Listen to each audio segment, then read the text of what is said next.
It's always impossible until somebody does it.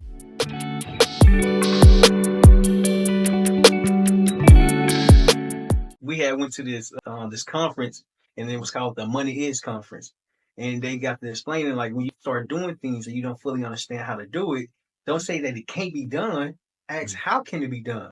Right. Like, can you do this? Mm-hmm. No, no, no, no. Rather than no, yes, but how? Mm-hmm. Okay, who do I need to reach out to? Who do I need to connect with? And the fact that you was a dad at 16 years old, which means that you have to grow fast. Mm-hmm. You had to become more mature fast because now you're not just taking care of yourself. You have someone else that you have to take care of. So that responsibility not only increased, but it multiplied because it's no longer you by yourself.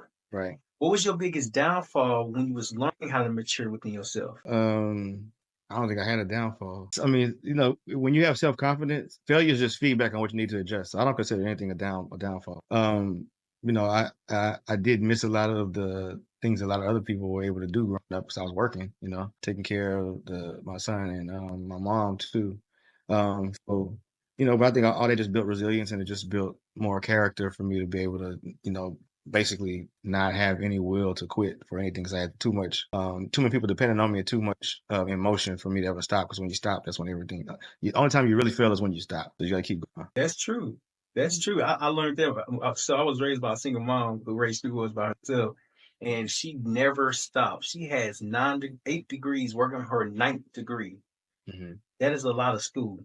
And the fact that she kept going, not only to provide for us, to provide for herself, to provide for everything, feed us, feed herself, she had to do a lot. So if Hmm. she laid down and rest and just stopped showing up, then nothing would happen. Nothing would Right. ever come from that. And I Mhm. learned while growing up and becoming more of myself, learning more about who I am, is that you have to keep going. At some point in life, you have to sacrifice. And, Yep. and I learned the Thanks. importance of sacrificing because sometimes you have to say no to things that appear fun so you can start planning for the future and prepare accordingly. Hmm. Was it hard for you to say no to things that you wanted to do, or was it just like I'm in the grind, I'm working, I know what I have to do and who I'm doing it for? Or was it hard for you to say no to opportunities? Well, it's hard to say no to opportunities. No, no, I don't think so. But I was so laser focused. I didn't put a lot of things in front of me that I didn't want to be in front of me. I kept to myself. I curated who I was around. I made sure I was only around people that was thinking like me on the same wavelength. Because a lot of people waste too much time trying to convince other people what's possible, what you can do, or how you're gonna do it. When the energy should be just focused on reaching that goal, and afterwards they can ask you how you did it. That's a whole lot better way to do it. But yeah, I don't think I had too many of those challenges, and my circle was tight, and I kind of stepped away from my old friend circle, and people that gravitated towards me were like minds.